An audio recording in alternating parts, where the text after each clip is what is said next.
God's knowledge is beyond human comprehension. From the moment you were formed, He knew every detail of your life before you could speak, before you could think, before you could even understand your own needs.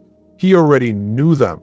His understanding is not limited by time or space. He sees the past, the present, and the future as one. There is nothing hidden from Him, no secret He does not already know, no desire of your heart that He has not already considered. When you feel unseen or unheard, it is not because God is unaware. It is because He knows the right time, the right way, and the right provision for your situation. Many times, people struggle with the idea of whether God truly understands what they are going through. When challenges arise, when resources seem scarce, or when the weight of life becomes unbearable, doubt creeps in. You may wonder if God is paying attention. You may question whether He sees your struggles, your loneliness, your pain. But the truth is, He knows far more than you do.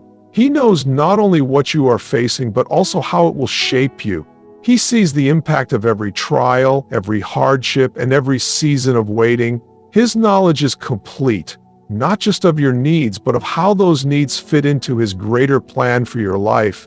God does not simply observe your life from a distance. He is intimately involved in every moment. He sees the nights you cry in silence, the prayers you are too weary to pray, the burdens you carry that no one else understands. He knows when you are at your breaking point, and He knows when you need strength. Even when you cannot put your needs into words, He already understands them.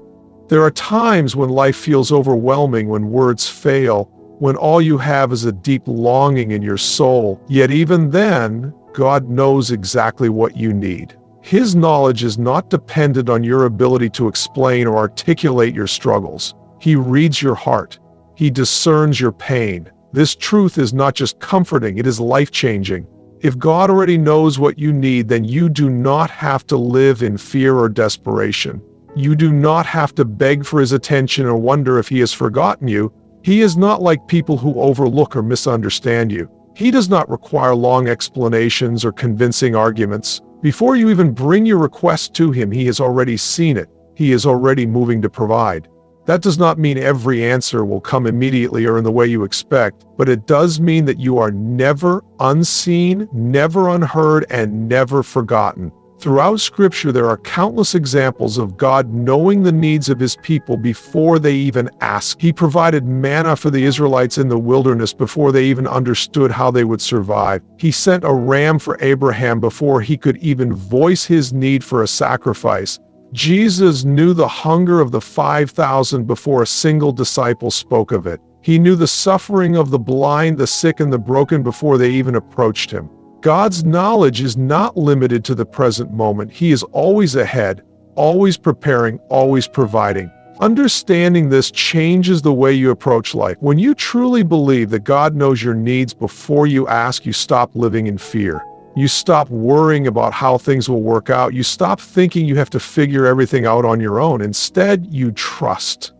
You trust that He sees, He knows, and He is already working on your behalf.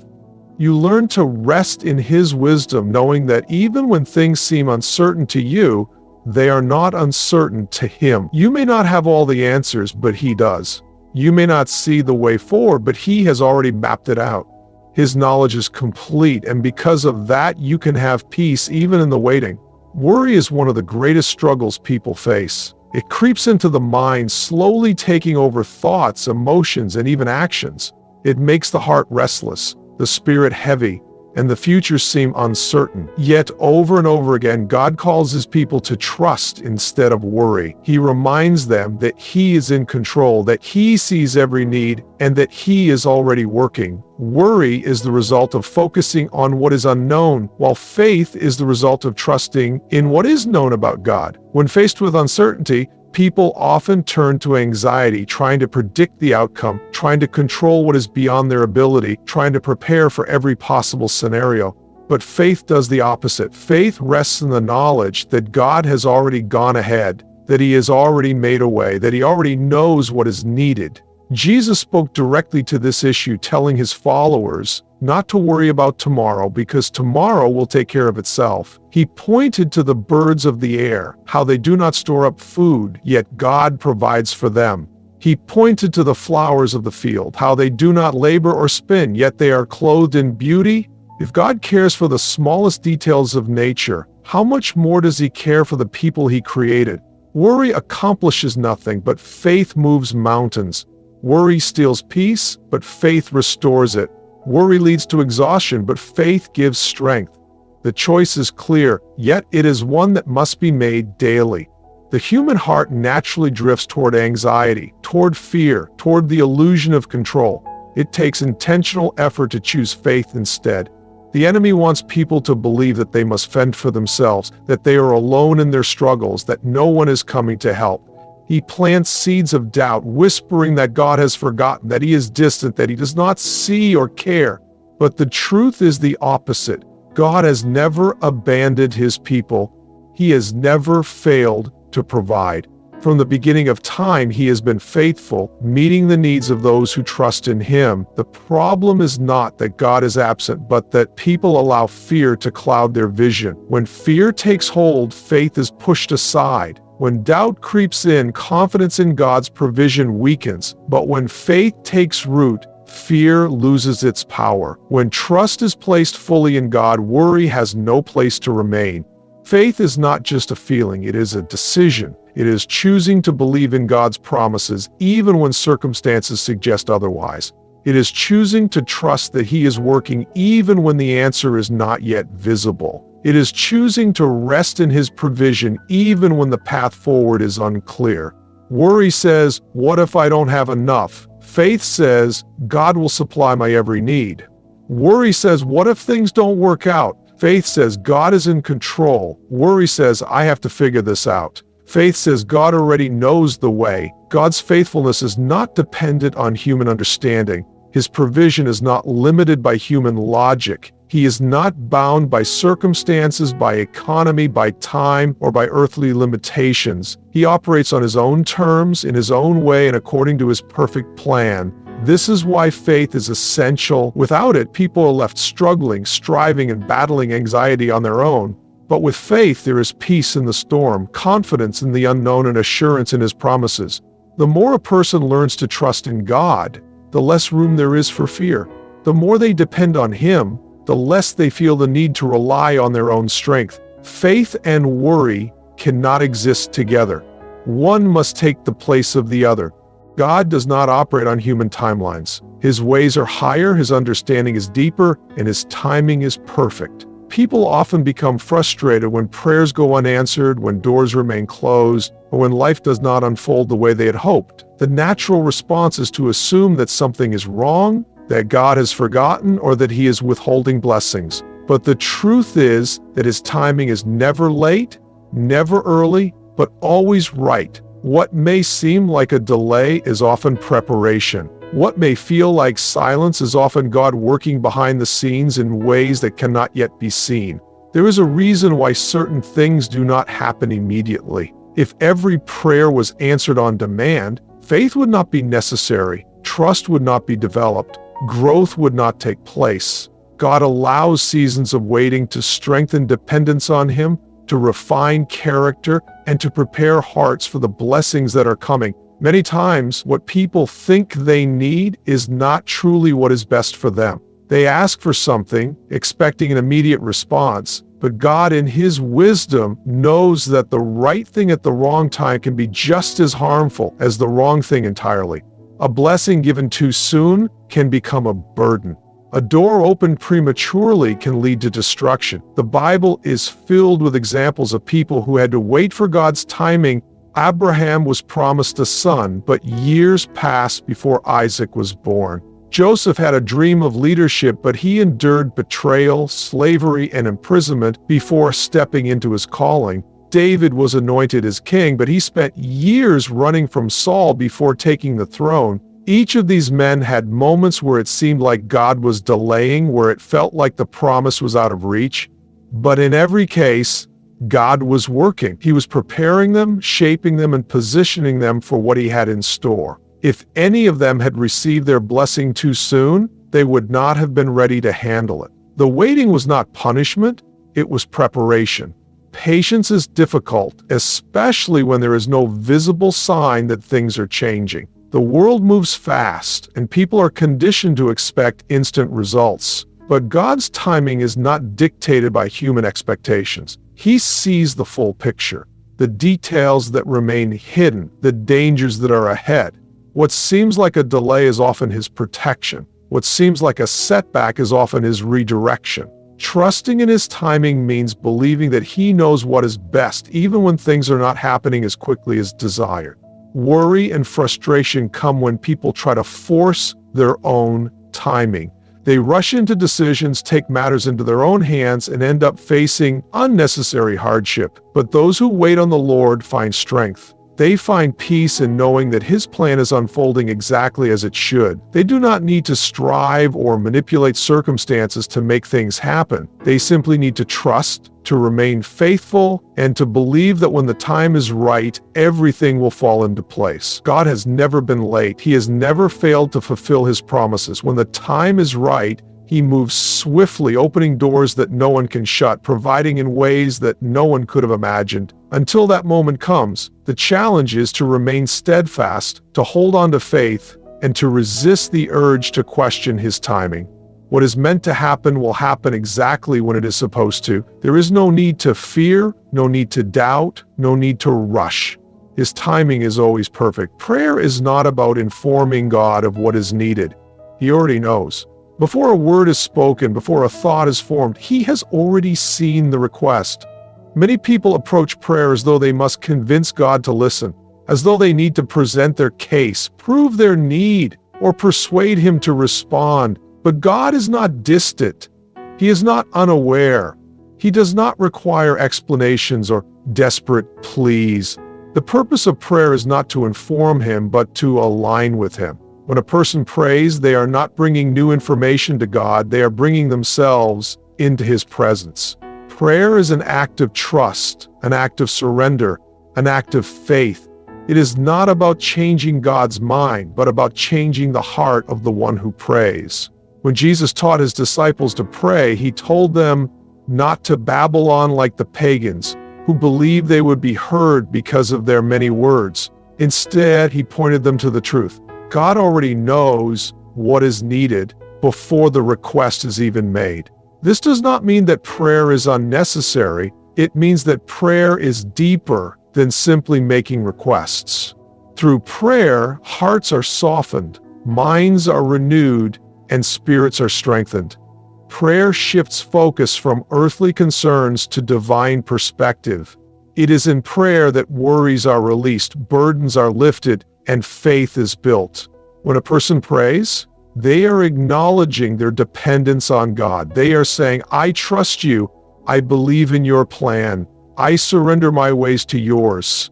Prayer is not about getting God to do what is wanted. It is about becoming more aligned with what He is already doing. Many times people pray with a specific outcome in mind. They have an idea of how they want God to move, what they want Him to provide, and when they want Him to act. But true prayer is not about dictating terms to God. It is about yielding to His will, trusting that He knows what is best, even when it does not match personal expectations. Jesus Himself modeled this when He prayed in the Garden of Gethsemane. He asked if the cup of suffering could be taken from Him, but He did not stop there. He surrendered, saying, Not my will, but Yours be done.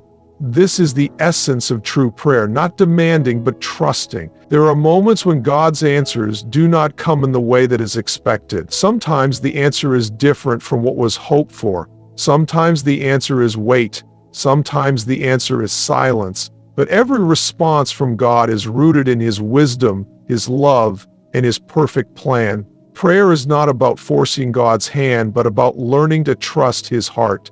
It is about releasing control, about laying down fears, about stepping into a deeper relationship with Him.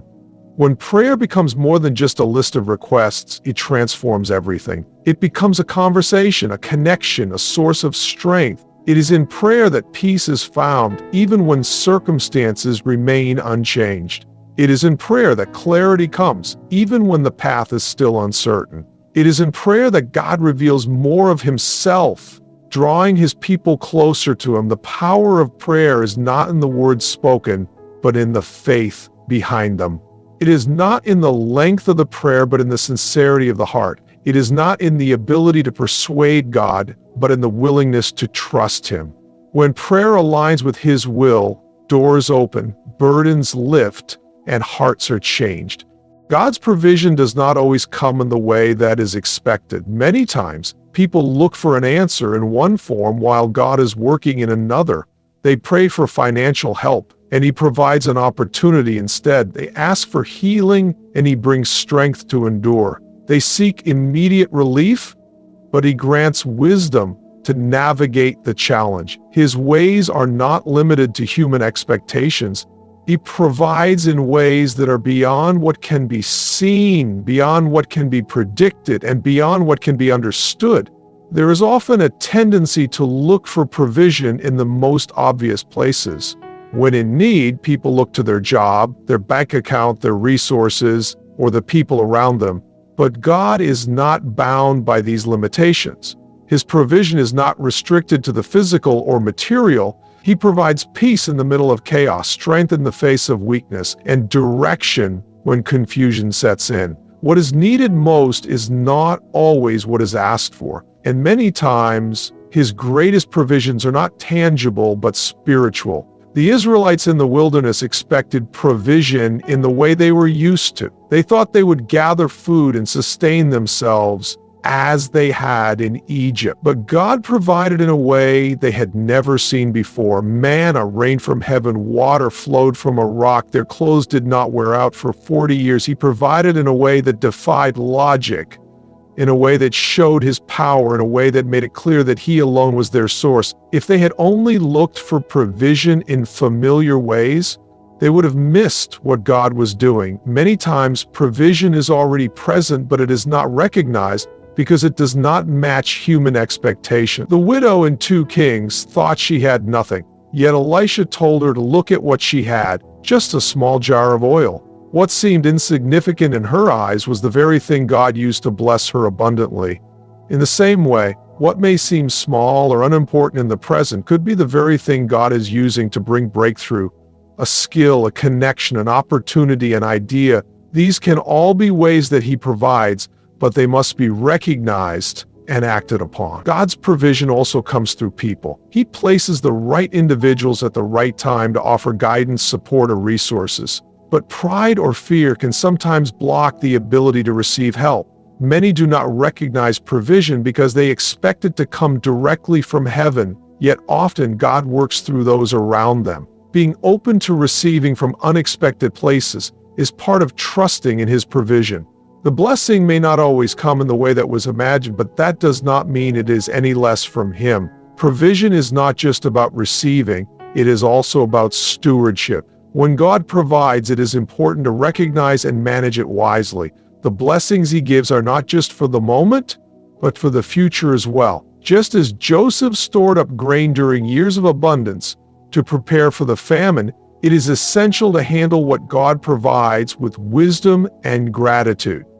Sometimes, what is given is not meant to be used all at once, but to be nurtured and multiplied. Recognizing his provision means seeing beyond immediate needs and understanding that every gift has a purpose. God's provision is always enough, but it requires trust to see it. It requires letting go of preconceived ideas of how he should work and instead having faith that he knows exactly what is needed.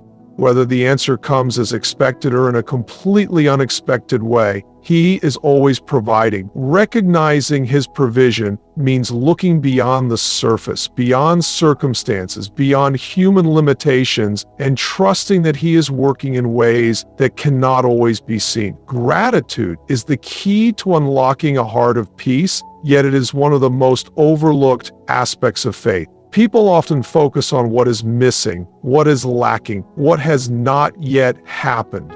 The mind is quick to dwell on unanswered prayers, unmet desires, and unfulfilled expectations, but true gratitude does not depend on circumstances. It is not based on whether everything is going well or if every need has been met exactly as expected. Gratitude is a choice. It is an attitude that shifts perspective, that opens the heart to see God's faithfulness in every situation, even when things do not go as planned. When Jesus healed 10 lepers, only one returned to give thanks. The others were so focused on their newfound healing, so caught up in their blessing, that they forgot to acknowledge the one who had made it possible. This is a reflection of human nature. People cry out to God in desperation, but when the answer comes, they quickly move on to the next concern, the next worry, the next request.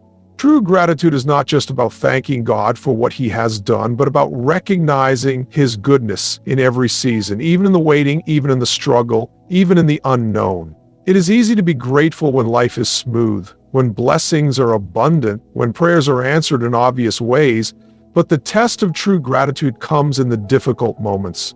Can gratitude exist when the answer is still unseen? Can gratitude be present when the provision has not yet arrived? Can gratitude be the response even when the path forward is unclear? The Apostle Paul, even while in prison, wrote about rejoicing always, about giving thanks in all circumstances. Gratitude is not just for the good times, it is a posture of the heart that must remain constant, regardless of the situation. Gratitude shifts the focus from what is lacking to what is already present. It removes the anxiety of what has not yet come and replaces it with faith in God's timing. A grateful heart does not dwell on what is missing, but rejoices in what has already been given. Every breath, every new day, every moment of strength is a gift. Often the blessings of today are overlooked because the mind is consumed with the worries of tomorrow. But when gratitude becomes a daily practice, peace follows. Worry loses its grip, discontent fades, and trust in God deepens. God is always at work, even in ways that cannot be seen. A person who walks in gratitude recognizes His hand in both the big and small moments. They see His faithfulness in the provision that has already come, in the doors that have already opened, in the prayers that have already been answered. And even when the answer is still on the way, gratitude remains because it is not dependent on circumstances, but on the unchanging nature of God. Gratitude is an act of faith. It declares, God, I trust you. I believe in your plan. I know you are working. It is a weapon against doubt, against fear, against discouragement. When gratitude fills the heart, there is no room for complaining, for comparing, for questioning God's goodness. Gratitude strengthens faith, renews joy, and brings clarity. It opens the eyes to the blessings that have already been given and prepares the heart to receive even more. The more a person practices gratitude, the more they will see God's presence in every aspect of their life. It is not about ignoring difficulties or pretending challenges do not exist. It is about choosing to focus on God's goodness, knowing that He is faithful in every season.